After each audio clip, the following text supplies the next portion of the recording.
¿Qué tal? Buenos días. Hasta ahora no han actuado con una coordinación única, pero el enfado del sector agrícola y el ejemplo de sus colegas europeos ha llevado a un segundo día de protestas en las carreteras españolas.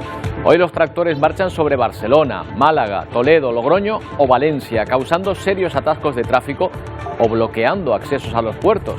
Pese a que el Ministerio del Interior ha ordenado impedir el acceso de la maquinaria a las ciudades, el sector ha conseguido apuntarse a algunos tantos.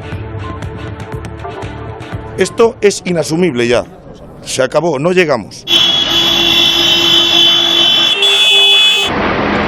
É unha suma máis de exigencias que non estamos dispostos a permitir. El primero de esos tantos en la Unión Europea, con la retirada de una directiva que endurecía el uso de pesticidas. Y hoy en España obteniendo la promesa del presidente de reforzar la ley de cadena alimentaria para que no tengan que vender a pérdida. Queda por ver si esos guiños son suficientes para apaciguar a agricultores y ganaderos que han unificado su descontento a través de una plataforma, la plataforma 6F, que aspira a liderar las protestas y negociar en nombre de todo el sector. Bueno, pues una de las primeras dudas que nos surgen es quién está detrás de esta plataforma que se acaba de, de constituir en Madrid.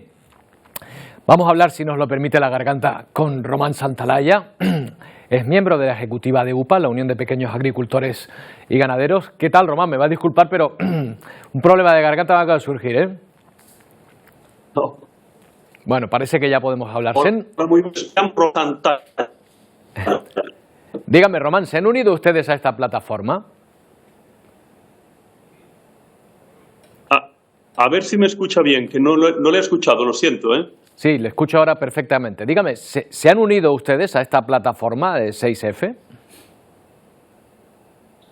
Vamos a ver, nosotros vemos cualquier movilización que se convoque, pues lógicamente lo vemos con simpatía, en el sentido de que, oye, somos una organización agraria, la UPA, unida junto con las otras organizaciones agrarias, que si algo hacemos es convocar movilizaciones y como consecuencia de las movilizaciones tiene que venir la negociación.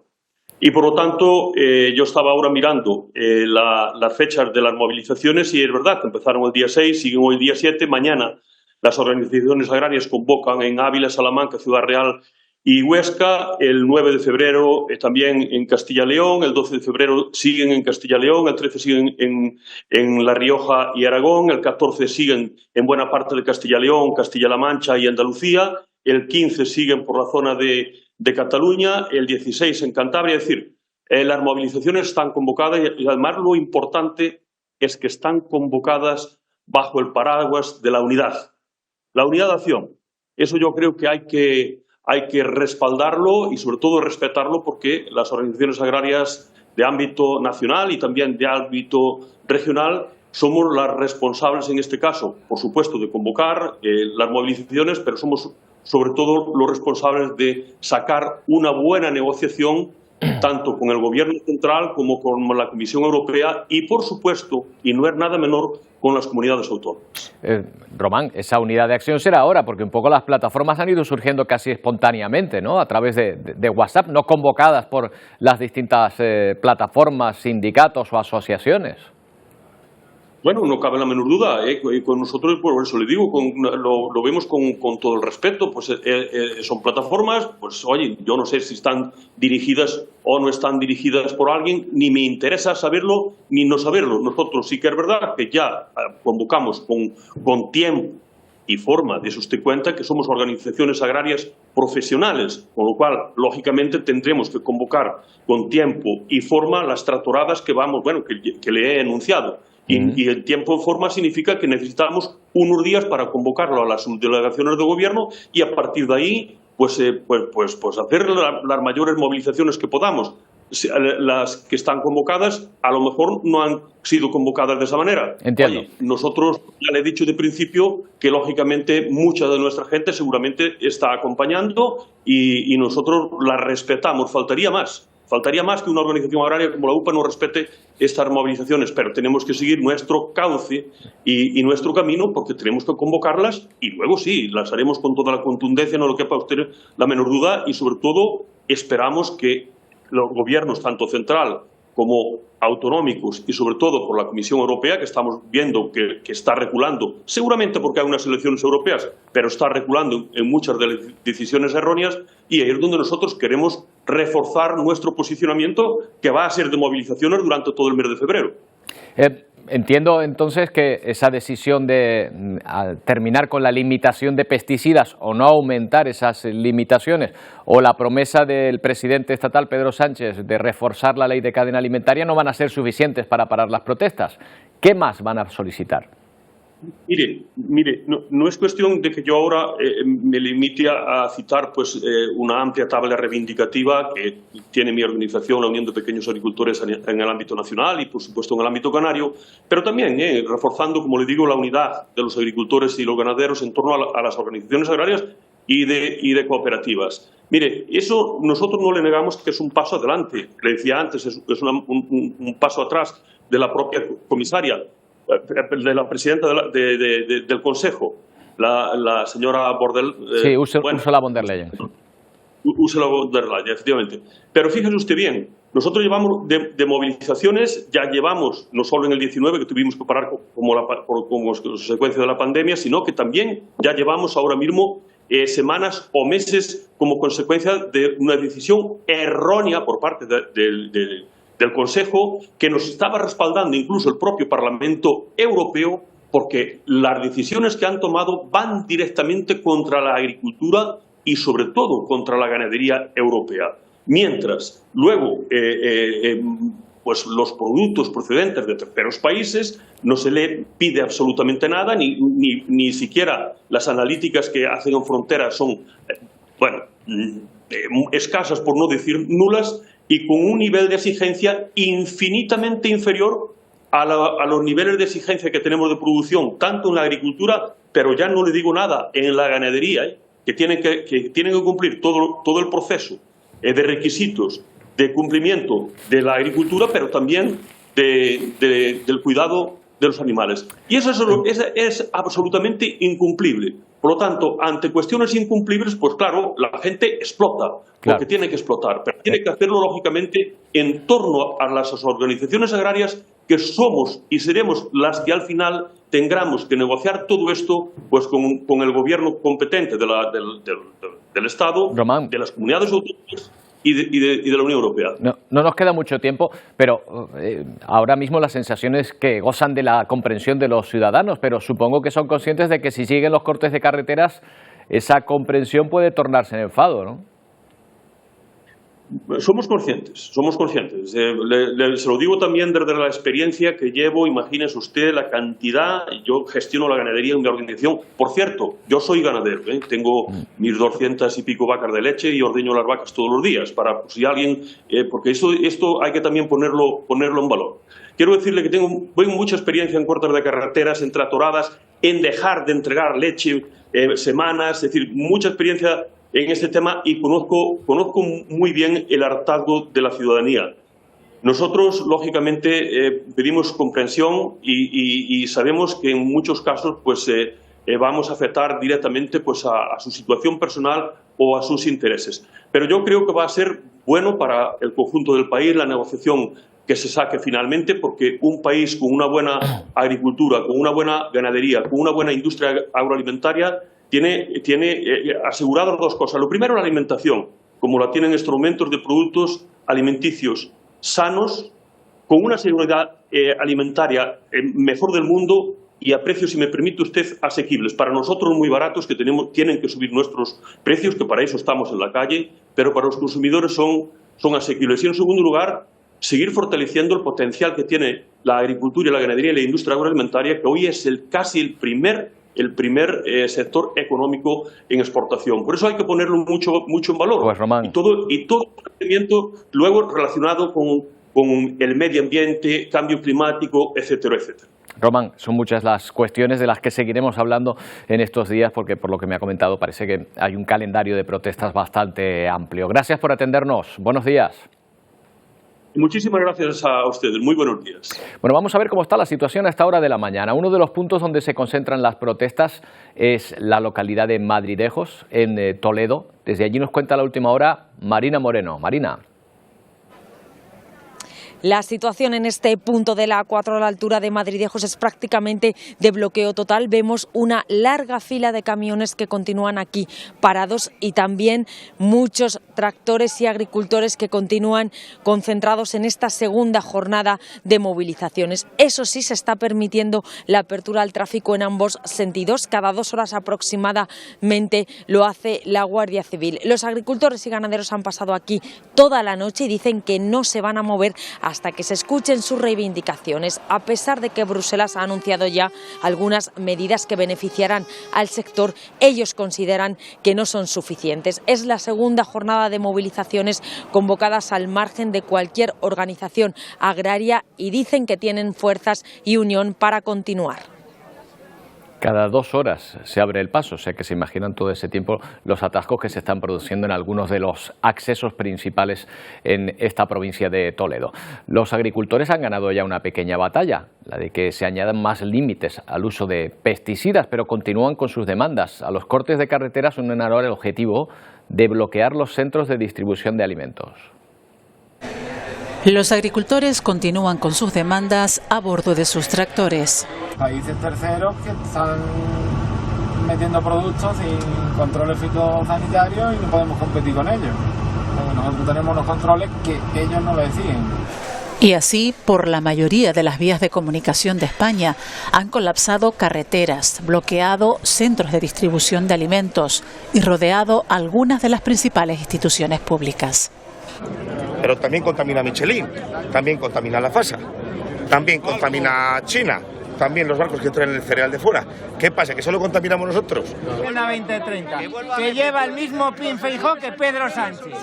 Los agricultores se han cansado de las promesas, así lo dejaban claro en las Cortes de Castilla y León, pero también en Vitoria, en Málaga o en Cataluña.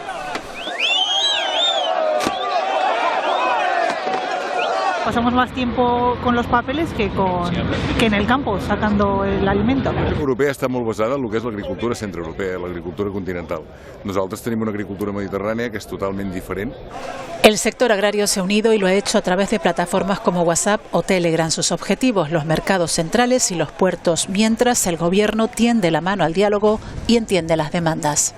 Diálogo, trabajo, compromiso. 14 carreteras han sufrido importantes cortes según la DGT, mientras en Francia y Bélgica continúan las protestas. Bueno, vamos a otro punto de la península. Escenario de estas protestas se está concentrando gran número de agricultores también en Valencia. Chema Millán, cuéntanos cómo se están desarrollando allí esas protestas. En esta segunda jornada de movilizaciones, los agricultores valencianos han elegido puntos estratégicos para visibilizar su protesta. Uno de ellos es este polígono industrial en la localidad de Loriguilla, próxima a Valencia, un centro logístico importante. Saben que con sus tractores pueden aquí bloquear los accesos desde vías principales como la A3 o la A7. Precisamente en esa A3, la conocida como Autovía de Madrid, se producen cortes de carretera en los dos sentidos en localidades como Utiel o Caudete de las Fuentes. Pues así está la situación, gracias a nuestros compañeros de Apunt TV y de Castilla-La Mancha Media por estas informaciones. Las protestas agrícolas tienen sus ecos en el Congreso, donde hoy se celebra la sesión de control al Gobierno. Duelo dialéctico entre Sánchez y Feijóo con el trasfondo de las protestas y, por supuesto, Silvia a la sombra de Puigdemont. Sí, porque el Partido Popular denuncia que el Gobierno ha dejado de lado las verdaderas preocupaciones de los españoles que pasan por esos problemas del campo o la migración en Canarias para dedicarse exclusivamente a gobernar para Puigdemont y los suyos. Pero Sánchez contraataca haciendo un paralelismo entre la labor de oposición del Partido Popular y el metanol, en una clara alusión al lapsus de Feijóo en un mitin electoral en Galicia. La España real se siente desatendida. Mire, la sequía, la inmigración, el incremento de los impuestos. Señor Sánchez, los españoles sin antecedentes penales también requieren la atención del Gobierno. Gobierne para los que le paguen el sueldo y no para los que le han puesto en la Moncloa. Las tres propiedades del metanol son las siguientes, señor Feijóo. Primero, incoloro, como su proyecto político para España.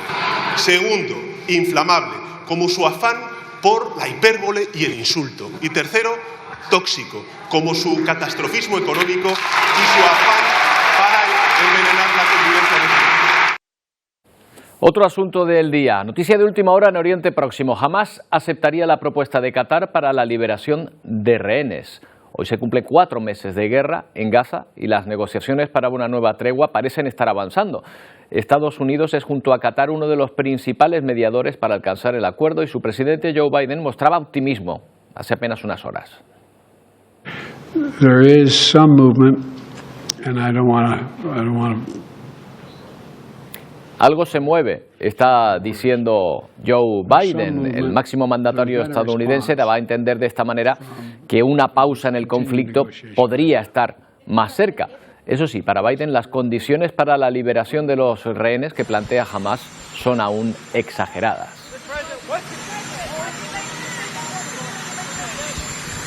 Bueno, pues la pelota está ahora en el tejado de Israel, que estudia la propuesta de Qatar. De ahí la visita del secretario de Estado de Estados Unidos, la quinta desde que comenzó el conflicto, a Tel Aviv. Anthony Blinken busca rebajar la tensión en el momento más peligroso en 5 décadas en Oriente Próximo. El jefe de la diplomacia estadounidense ha visitado también Egipto y Qatar.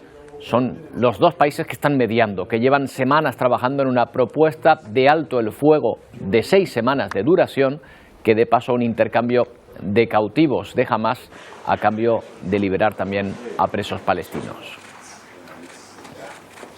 Los mediadores mueven ficha para lograr avances hacia un fin duradero del conflicto en la franja.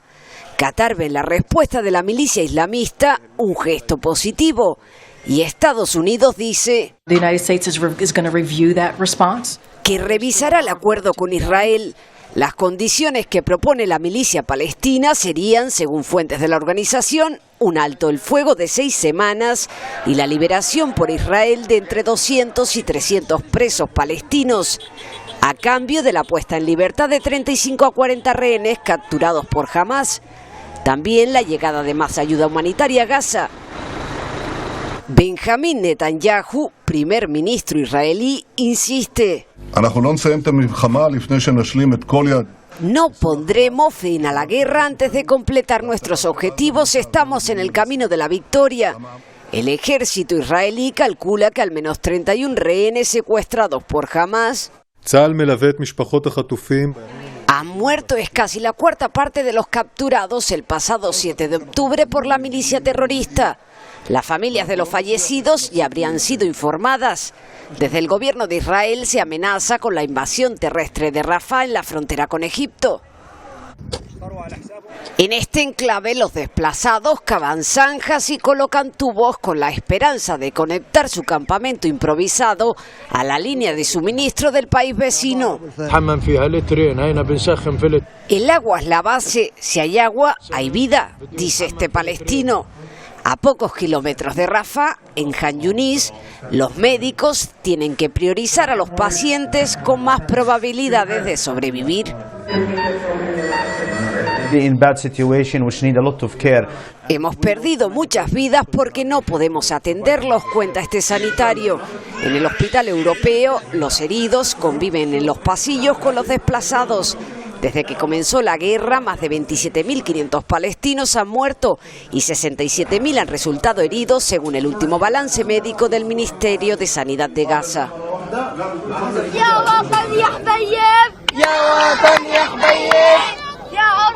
Bueno, en medio de la tragedia, hoy queremos mostrarles esta imagen para la esperanza. Incluso en estas condiciones tan duras, vemos a cientos de niños en un campamento para desplazados en Han Yunis, cantando una canción que reza "Oh tierra que dulce eres". El vídeo ha sido difundido por la Media Luna Roja Palestina. 425.000 desplazados viven en esta ciudad, en la franja, rodeados por el ejército israelí.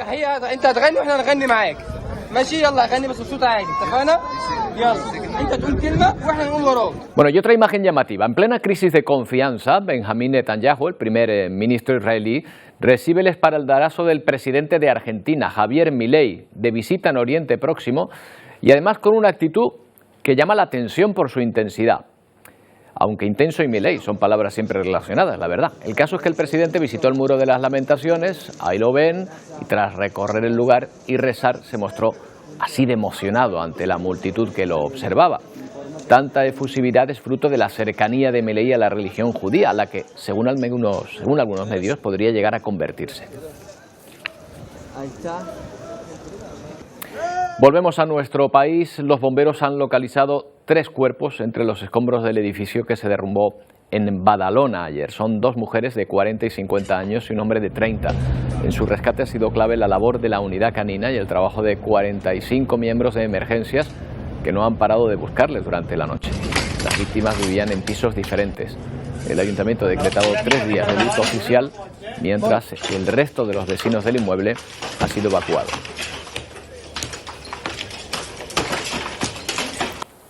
En las islas sigue siendo noticia la presión migratoria, que no deja de aumentar. En lo que va de semana, más de 800 personas han llegado a Canarias. La última hora de la actualidad en las islas pasa por Lanzarote. Sara Duarte, hasta ahí han llegado, con la ayuda de un pesquero, 31 personas. Así es, fue un pesquero quien dio la voz de alarma a primera hora, en torno a las 7 de la mañana. Resguardó a la embarcación ubicada a unos 4 kilómetros de Caleta de Caballo en su costado, hasta que fue trasladada por ellos mismos hasta el muelle de La Santa, en Tinajo. Allí el personal de Cruz Roja realizó la primera acogida a estas 31 personas que iban a bordo, incluidos varios menores de edad. Todos se encuentran en aparente buen estado de salud. Eso sí, no son las únicas personas que han llegado hoy a Canarias. 16 personas fueron interceptadas a bordo de un cayuco cerca de Gran Canaria y 82 lo hicieron al Hierro. Aunque no fue necesario el traslado de ninguna de ellas a un centro sanitario, sí que fue necesaria la atención de 6 personas en el mismo muelle de La Restinga. Es justamente la isla del Meridiano quien aborda el mayor volumen de la situación migratoria que se vive ahora mismo en Canarias. Y a esta hora comparece en el Senado el ministro del Interior, Fernando Grande Marlaska, para explicar las medidas tomadas por su departamento ante la presión migratoria en las islas. En su primera intervención ha asegurado que no hay fórmulas mágicas y que el trabajo en los países de origen como Mauritania o Senegal es la actuación fundamental para una migración ordenada. La colaboración y la cooperación con estos países es, sin duda alguna, la única política realmente eficaz para combatir la inmigración irregular y para conseguir unos flujos migratorios seguros. No hay fórmulas mágicas. Trabajar es lo que hemos estado haciendo desde el año 2018 con el objetivo de recuperar una política migratoria prácticamente inexistente. Ya son 130 los muertos en los incendios devastadores de Chile. El país ha sufrido sus incendios más destructivos en extensión. En otras ocasiones nunca habían tenido en todo caso este coste de vidas humanas. Una mala planificación urbanística que convirtió barrios enteros en una ratonera figura entre las principales causas del desastre. En un momento vemos por qué.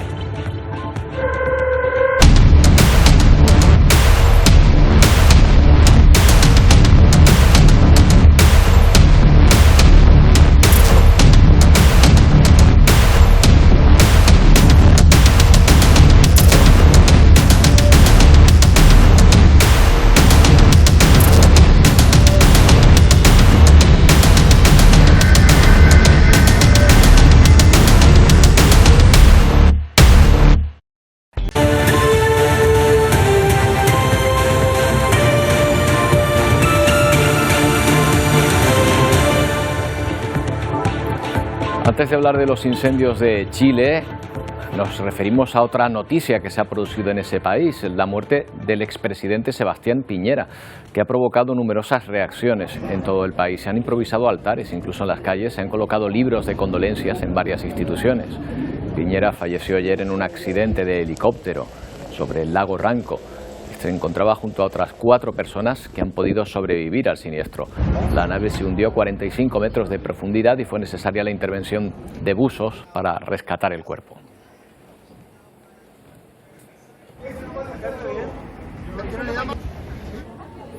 Bueno, una desgracia más que añadir a Chile. Los incendios en el país ya han acabado con la vida de al menos 130 personas. La situación continúa siendo grave. Cientos de personas, además, siguen desaparecidas. Es el antes y el después de Viña del Mar tras el paso de los incendios forestales. Han arrasado núcleos enteros de población. Horrible, fue solo, o sea, Todo rápido, todo rápido. Uno perdió la casa, pero muchas de mis vecinas perdieron a su mamá, a su hermana, a sus hijas. No, fue malo, fue muy malo aquí, horrible, horrible. De las al menos 130 personas fallecidas, solo 35 víctimas han sido identificadas, cientos continúan desaparecidas. Se trata del peor desastre nacional del país desde los terremotos de 2010. Yo vi un mensaje en mi calle que se habían quemado todas las casas. Llegué a la 1 de la madrugada, la casa que está acá a mi costado no se había quemado. Y los bomberos estaban abajo viendo cómo se calcinaban 2 casas porque no tenían agua. De 50 casas nos salvamos 6 casas de este incendio, 6 casas. Los científicos aseguran que el principal factor determinante de estos incendios es simple, las altas temperaturas. Cuando el viento es suficientemente intenso y las temperaturas son suficientemente altas, no hay ninguna manera, ninguna barrera, ningún camión bomba o avión cisterna que pueda detener el avance y la propagación de esos fuegos. Desgraciadamente, eso explica por qué, a pesar de los medios materiales disponibles, el viernes y sobre todo el sábado, poco pudieron hacer los brigadistas y los bomberos para detener el avance del fuego. Temperaturas altas y vientos fuertes, una combinación fatal que ha sembrado el caos en el centro de Chile. Y sumen a todo ello la denuncia de los vecinos de las zonas afectadas por los incendios, que alertan de una oleada de saqueos que les ha obligado a montar dispositivos de seguridad para que no entren a robar en sus casas. No han descansado ni un segundo, no solo viven la pena de haberlo perdido todo. De día y de noche, con uñas y dientes, intentan resguardar lo que les queda, por lo que no están dispuestos a ceder. Hoy las familias se organizan para ser guardianas de su propio territorio.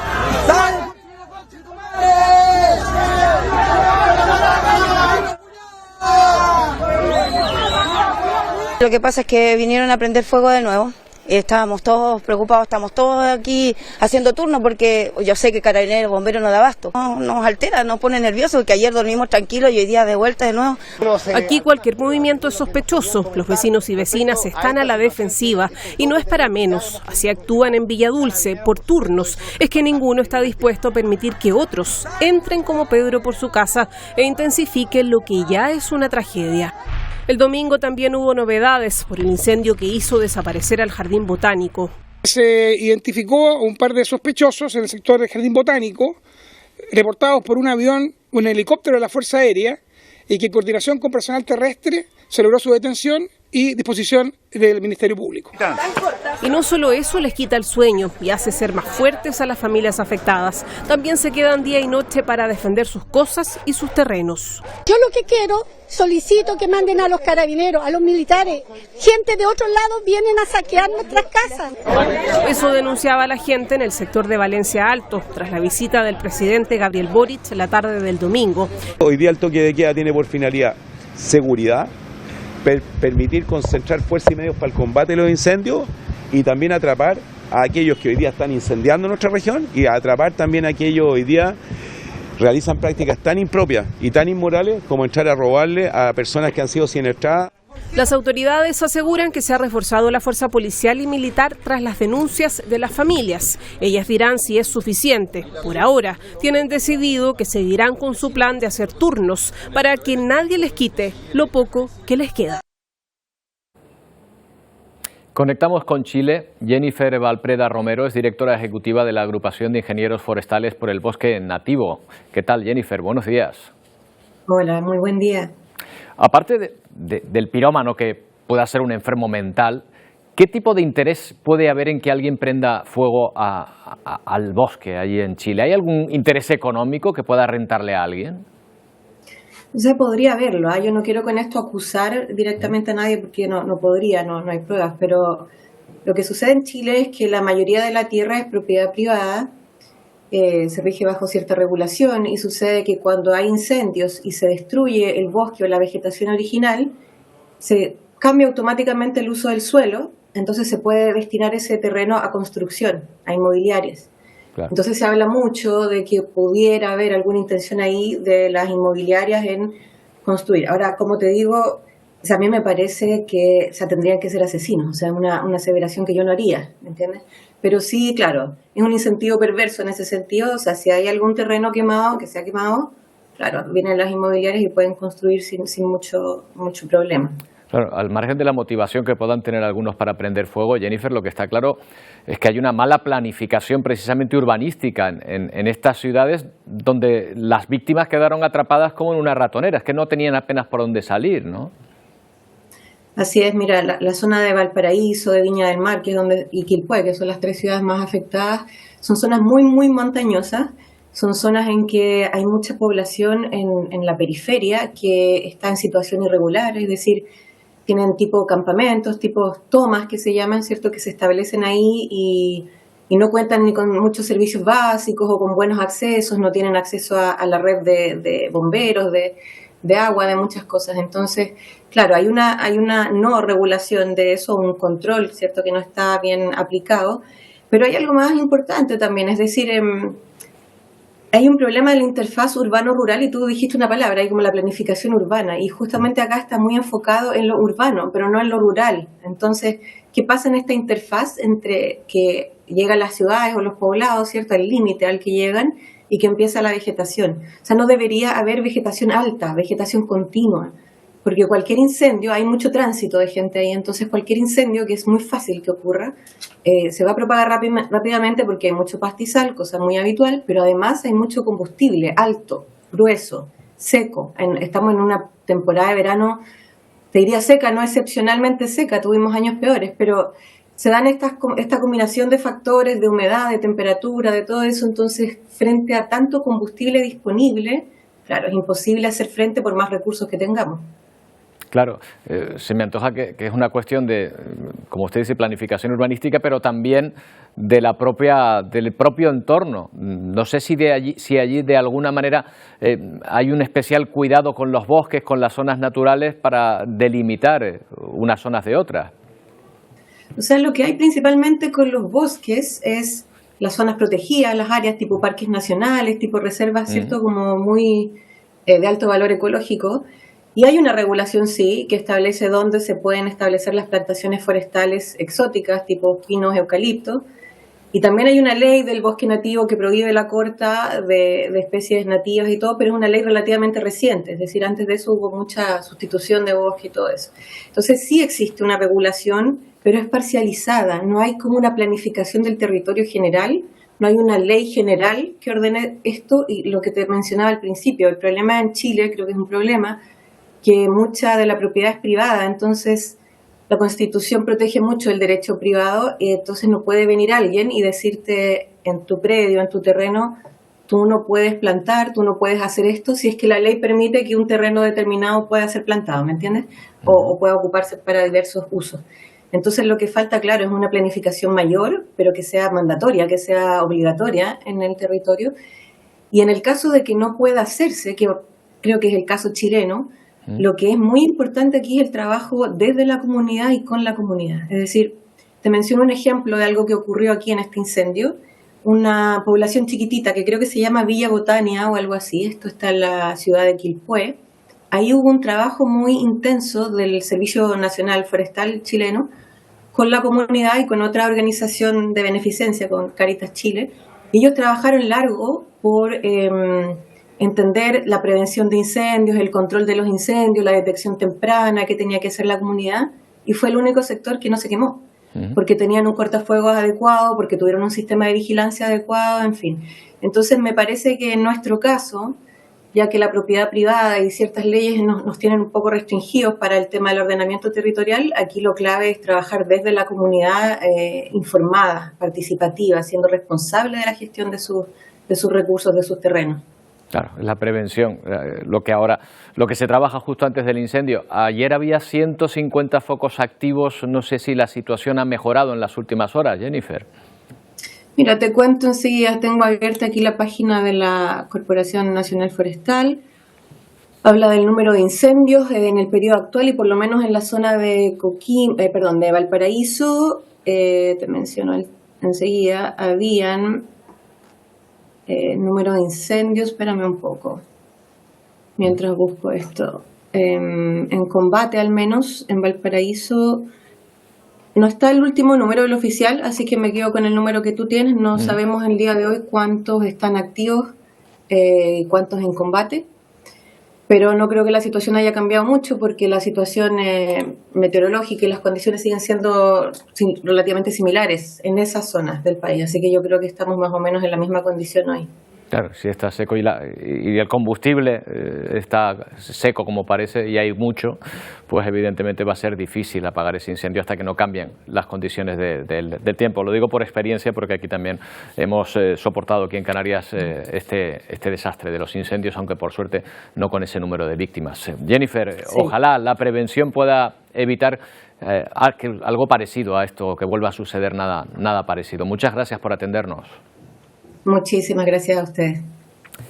Bueno, pues pasamos de Chile al sur de California, donde están siendo afectados por el fenómeno contrario, por las tormentas y las inundaciones, que están provocando también deslizamientos de tierras y el corte de vías, por ese carrusel de borrascas que están sufriendo ahora mismo en esa parte de Estados Unidos. Tras 24 horas con récord de precipitaciones en Los Ángeles, se mantiene activa la alerta por inundaciones también en San Diego, donde decenas de vehículos quedaron completamente sumergidos. Ante el gran número de incidencias, las autoridades de ese estado han redoblado las labores de limpieza, pero las cuadrillas no dan abasto. Según ha informado la Agencia de Meteorología, la situación se debe a un río atmosférico, así lo han llamado, que se origina en aguas subtropicales. De nuevo, el fenómeno del Niño podría estar detrás. Bueno, y a las 12 llegan nuestros compañeros de Ponte al Día. Vamos a ver hoy con qué menú que nos traen Pedro Machín y Wendy Fuentes. ¿Qué tal, compañeros? Buenos días. ¿Qué tal, Roberto? Muy buenos días. Ya lo has dicho tú, a las 2 en punto comienza Ponte al Día y hoy vamos a abordar la problemática que se vive en el barrio de Guanarteme, en Las Palmas de Gran Canaria. La zona está registrando un boom inmobiliario, turístico y eso dicen algunos vecinos que les está literalmente arrinconando. A todo esto hay que sumar otro problema que los vecinos quieren denunciar hoy aquí en Ponte al Día y es el colapso, el desborde de la red de saneamiento. Vamos a estar allí en directo para contarlo. Hoy además en Ponte al Día también vamos a hablarle de estreñimiento. Sepan ustedes que el 20% de los españoles lo ha sufrido en alguna ocasión. Se trata de una patología digestiva bastante recurrente que se puede deber, por un lado, a la alimentación, también al sedentarismo o incluso al consumo de algunos fármacos. Hoy vamos a abordar este asunto con nuestra médico de cabecera, Jessica Bacante, que nos acompañará, nos dará algunas claves de cómo evitarlo y también nos va a recomendar alguna postura más que conveniente a la hora de ir al baño. Sí, también abordaremos otro tipo de asuntos como esa intención del Ministerio de Trabajo de reducir la jornada laboral de 40 horas semanales a 37 horas y media. Parece ser que el objetivo pasa por fomentar la conciliación y también quizás la productividad de los trabajadores, pero como en todo en la vida hay voces a favor y voces en contra, todas ellas por supuesto las vamos a escuchar hoy aquí. Y por supuesto también vamos a hablar del sector primario que atraviesa una seria crisis y está ahogando a nuestros ganaderos y a nuestros agricultores. Deciden salir a la calle para exigir que se cumpla la cadena alimentaria y también exigir la inspección de los productos que vienen de fuera para poder así competir en igualdad de condiciones. Vamos a abordar este asunto con los protagonistas y estos son solo, Roberto, algunos de los ingredientes de nuestro menú de hoy. Les esperamos en unos minutos. Hasta ahora. Hasta ahora. Hasta ahora, compañeros. Bueno, hoy tendrá lugar la tercera y última sesión del juicio del exfutbolista Dani Alves. ¿Cómo has visto a Alves? ¿Cómo has visto a Dani, a tu amigo? Le has mirado, ¿no? ¿Cómo le has visto? Mirada cómplice. Bueno, ya se imaginarán, la vista ha despertado un gran interés mediático. En los exteriores de los juzgados de Barcelona no han parado de pasar testigos, aunque para hoy está prevista la máxima atención con la declaración del acusado, que por cierto ha cambiado su versión en 4 ocasiones. Alves se enfrenta a una pena que podría oscilar entre los 9 y los 12 años de prisión por un presunto delito de agresión sexual.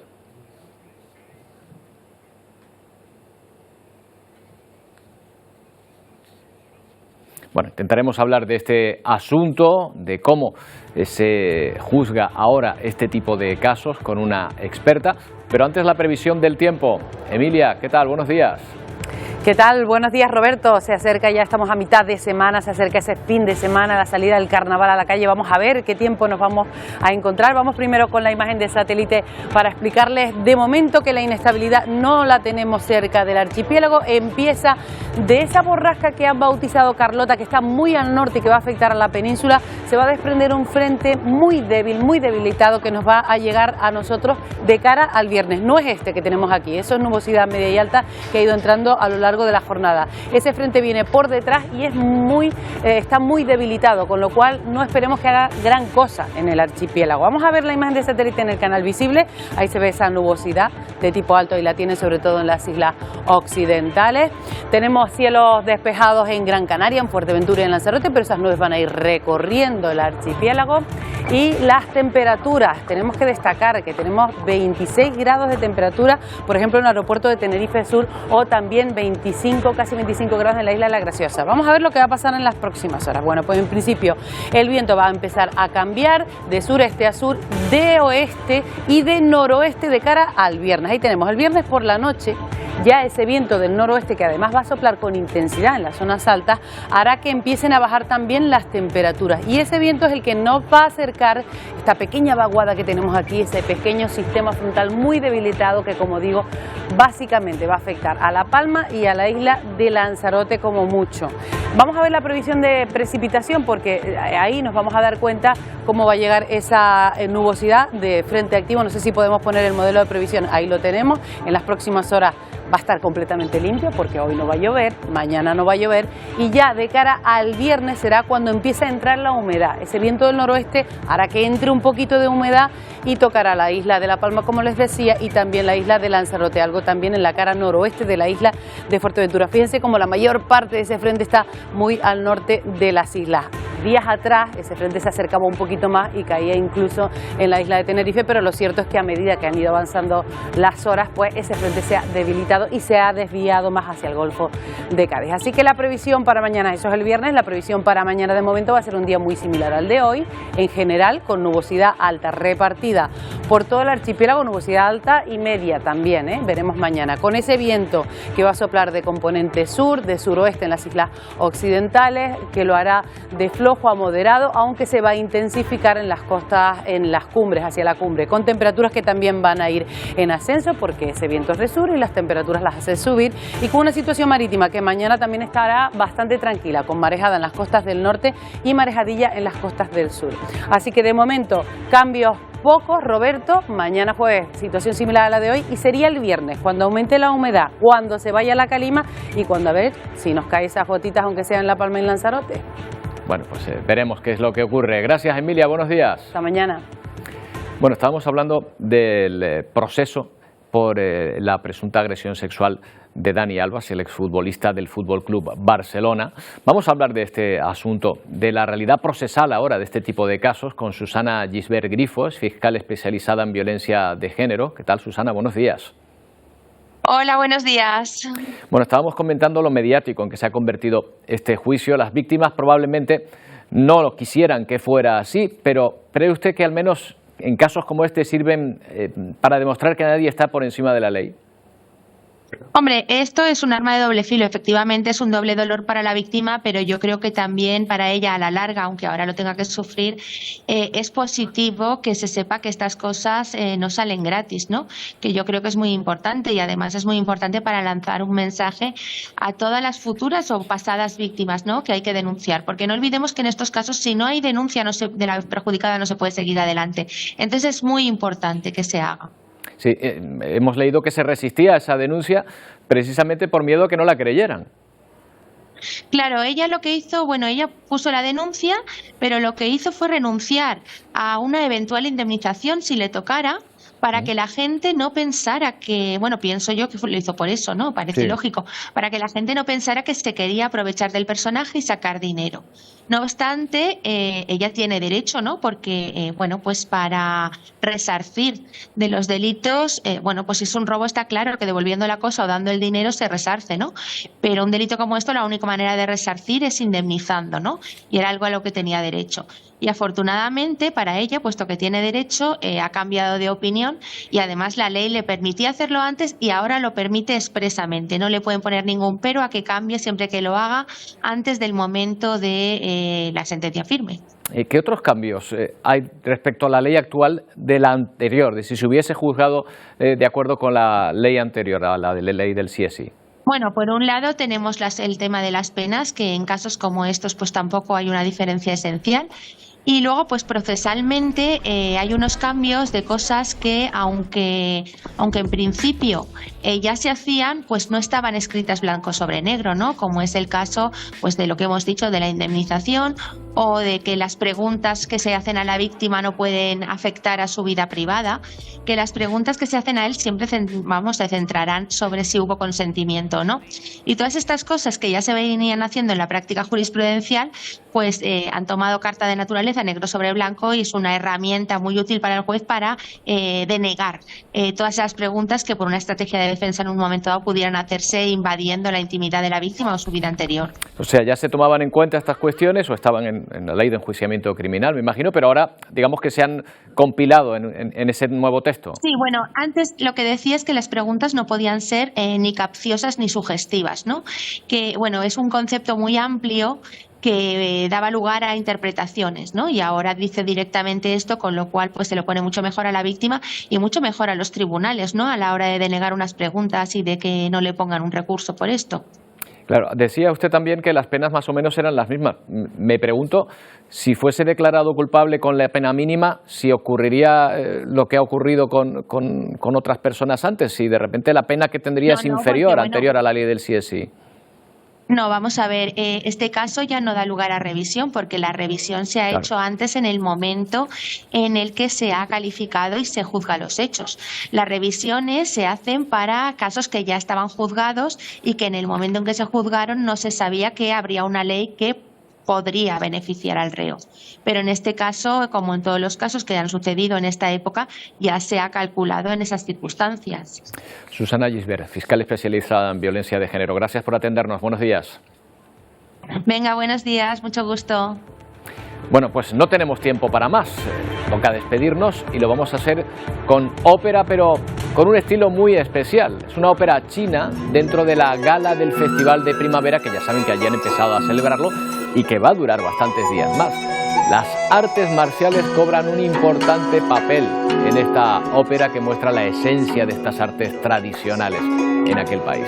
Así les dejamos. Volvemos mañana a partir de las 11 en una nueva edición de Atlántico Noticias. ¡Feliz día!